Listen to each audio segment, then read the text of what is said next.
Well,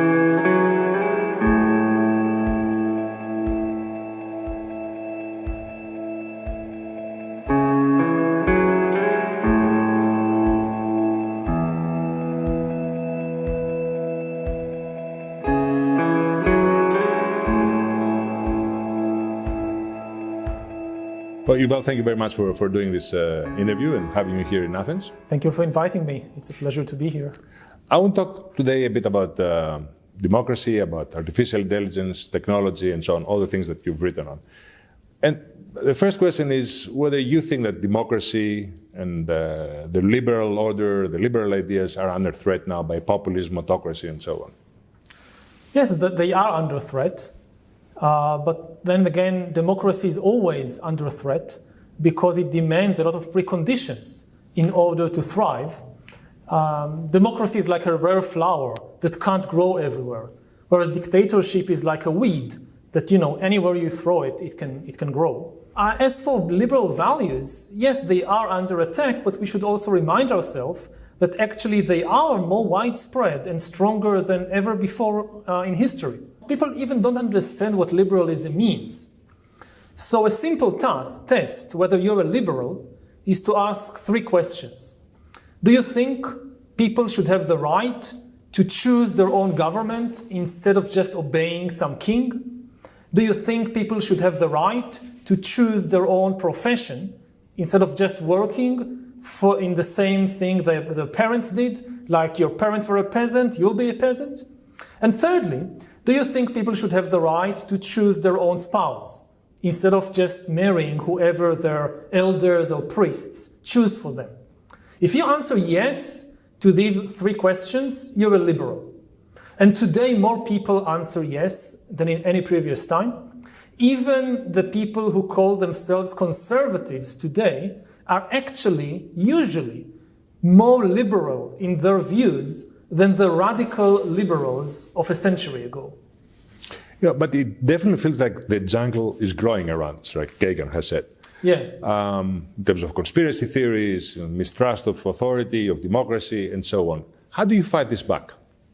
So many ways. But if you focus on the issue of conspiracy theory, then you can't fight it back just by bombarding people with scientific facts and statistics and so forth, because humans think in stories, not in numbers and data points.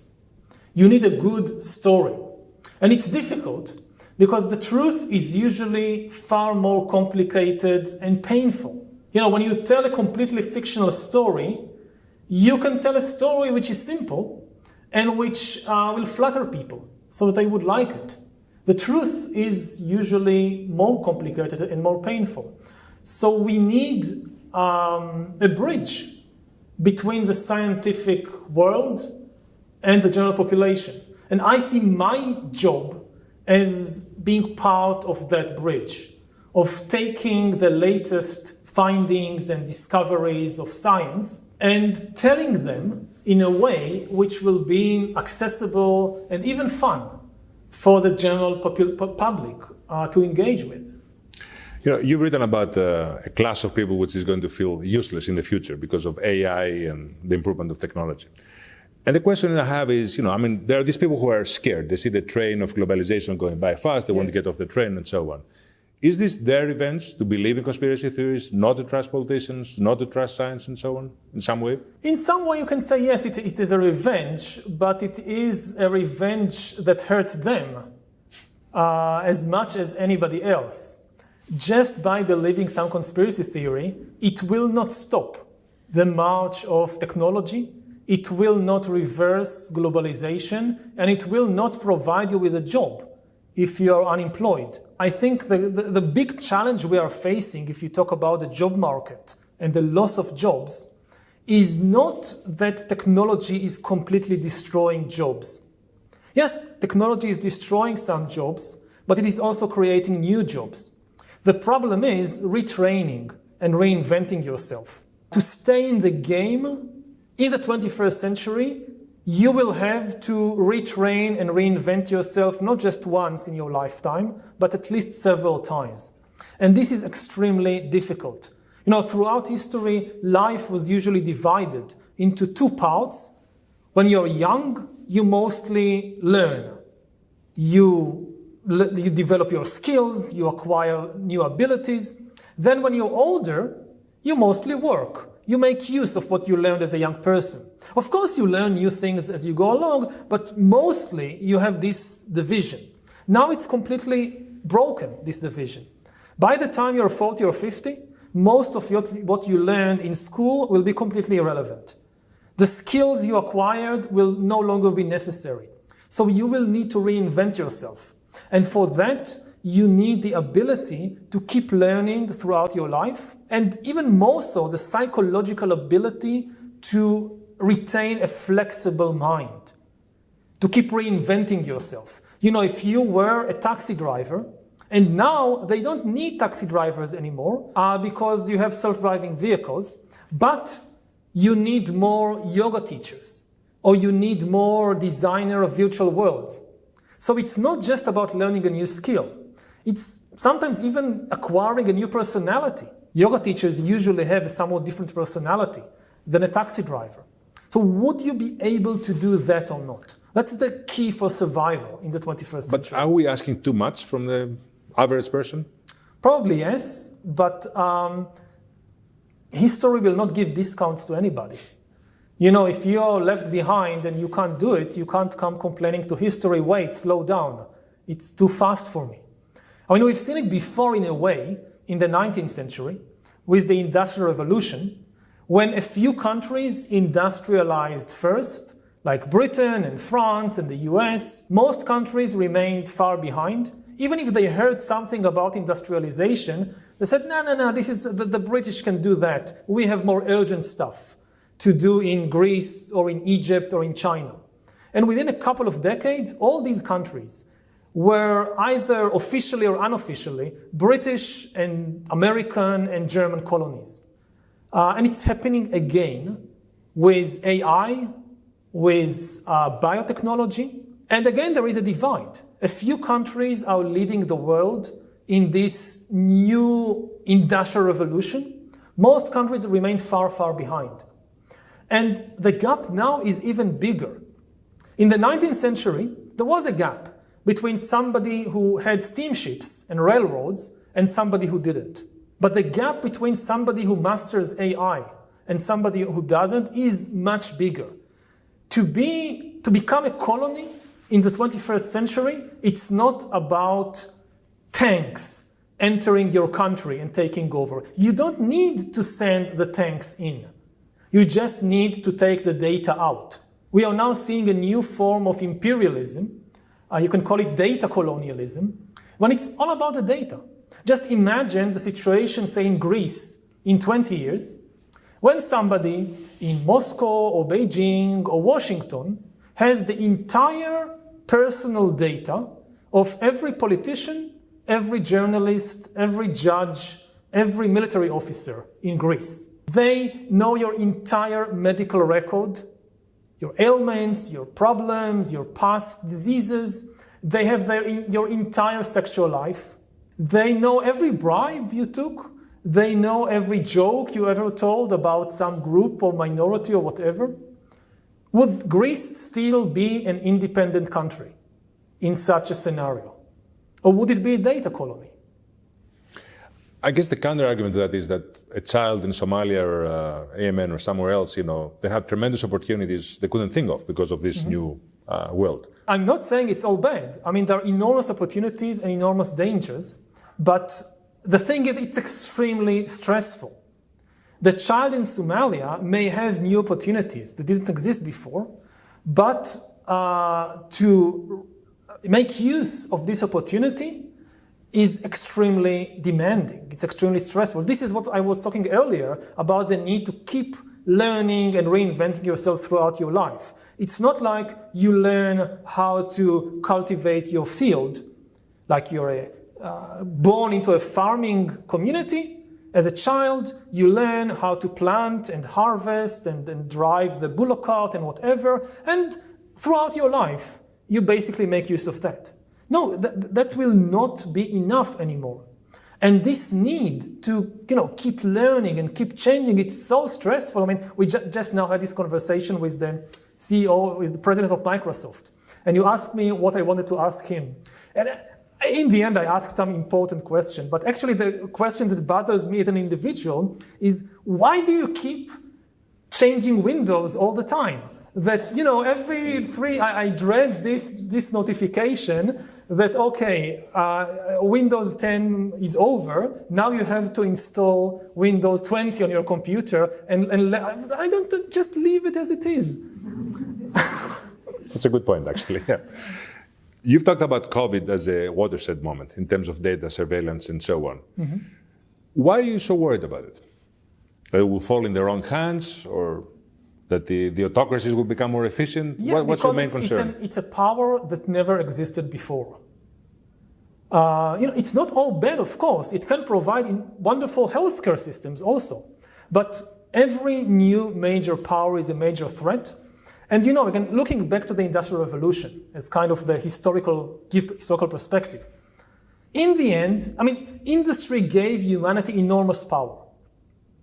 In the end, looking from the perspective of the early 21st century, this power benefited us. The average person today in the world, in most of the world, there are exceptions, but in most of the world, has a better life than 200 years ago because of industry. Because of industry, we have better medicine, we have more food, we have better infrastructure. So, you measure things like child mortality. It has gone down from, say, 50% 200 years ago to 5% in all the world today, and less than 1% in developed countries. That's wonderful. But we had a steep learning process, a difficult learning process, when humanity needed to learn how to use the power of industry. In the middle, we had things like colonialism, the two world wars, Nazism, Stalinism. Eventually we learned, but we had to pass through these trial and error process. Now we have even bigger powers than industry, than steam engines and trains and cars. AI and total surveillance is much, much more powerful than trains. And we don't have any room for error. We can't survive another world war. If we have another Stalin, it will be not only far worse than the original one, it might be irreversible. That once you install this system, it has so much power that it will not, humans will not be able to change it anymore.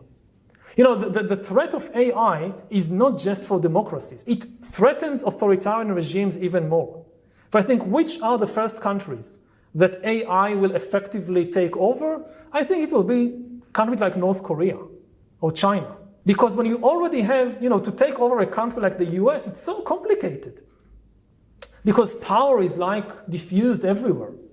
But when power is concentrated and hierarchical, and you inject AI, it's much easier for the algorithms to take over. It's not like a science fiction movie. The robots are taking over. It's a gradual shift in authority. More and more decisions are taken by the algorithms, and the humans, they don't understand. They trust their algorithm, but they don't understand the decisions it is taking. And increasingly they find that they are becoming like puppets in the hands of this algorithm. And this can happen to China far quicker than to the US because it is so centralized. And you just think about something like appointments. One of the most important things in a system like the Chinese system is appointing people to position. You'll be mayor, you'll be head of this section, you'll be head of this department.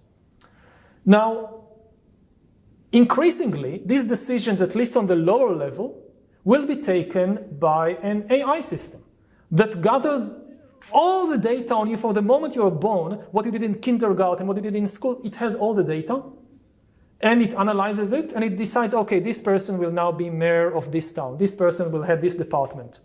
And nobody understands why.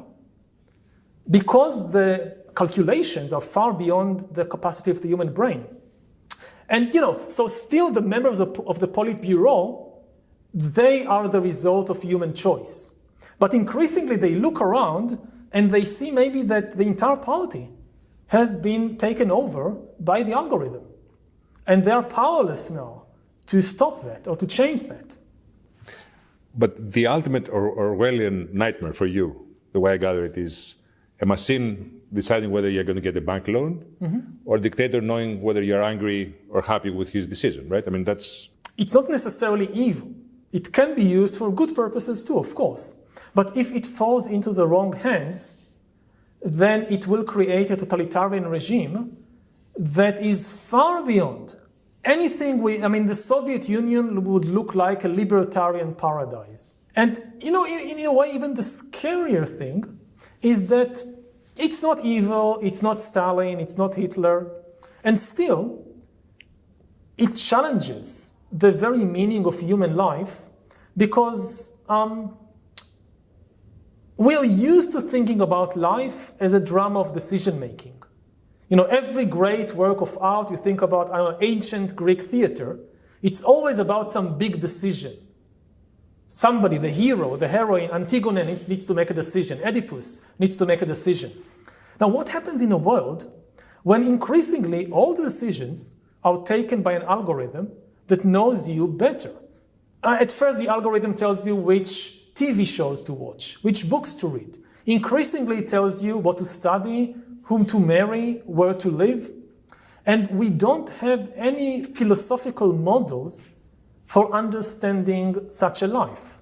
What it means to live such a life in which all your important decisions, all your life is being managed by this outside system. One thing I admire about you is how you bring history and philosophy together.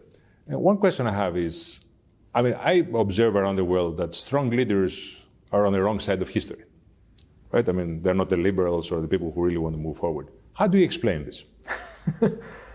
It's not that the good guys always win. Very often the bad guys win. We don't notice it because then the bad guys write history and depict themselves as the good guys. But so many times in history, it's the bad guys who won. And, I try to be optimistic about the situation we are here now, but there is no guarantee. I often say that one of the most powerful forces in history is human stupidity. Humans often make bad decisions. We do it as individuals in our personal lives. We often make bad decisions. We also do it as collectives. The situation now is particularly fragile because in all previous cases in history, you make a bad decision, you have another chance.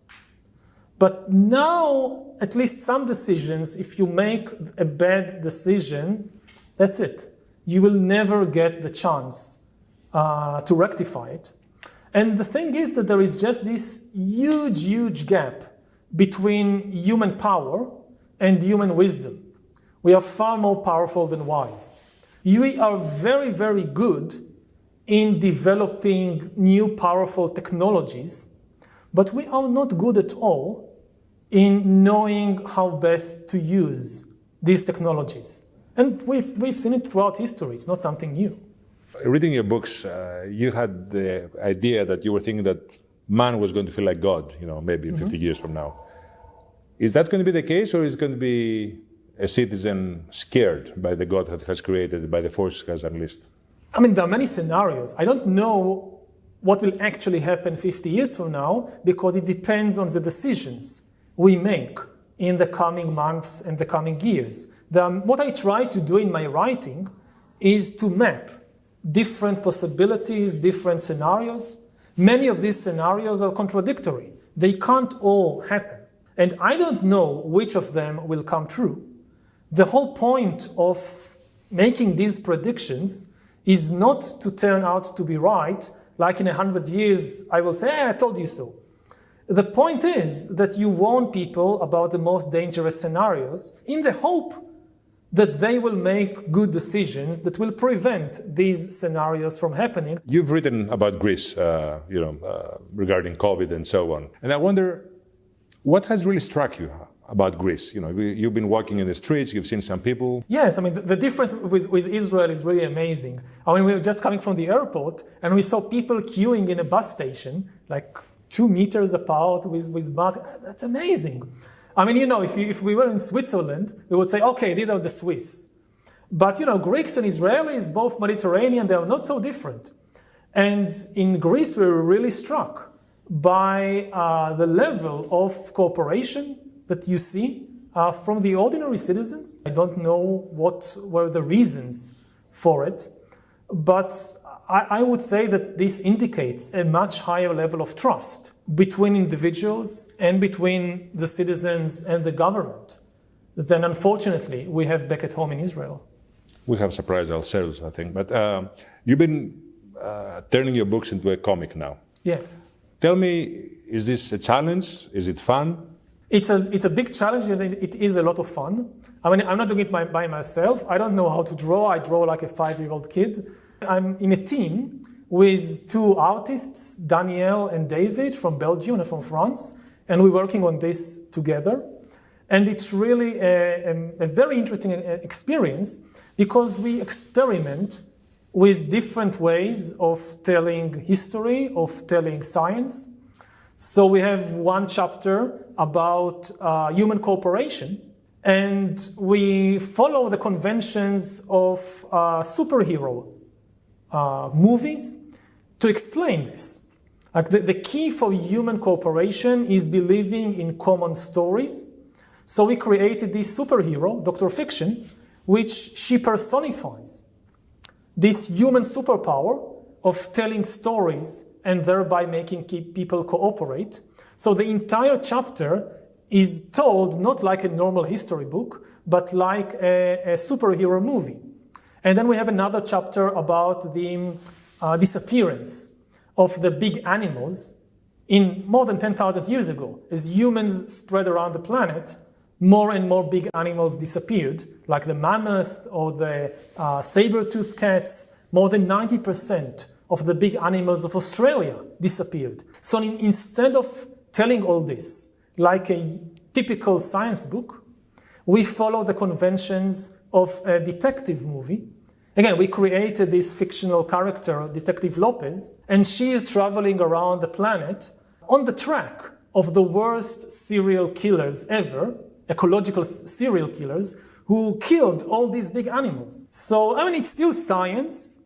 We tried at all the facts, we researched them very carefully, but the package is we experiment with reality TV and with so many different genres of how to tell stories, how to tell science, in order to reach as wide an audience as possible. People who don't read typical science books, I hope they will read and enjoy this book. Thank you, Val. I look forward to reading this and I hope you enjoy your stay in Greece. Thank you.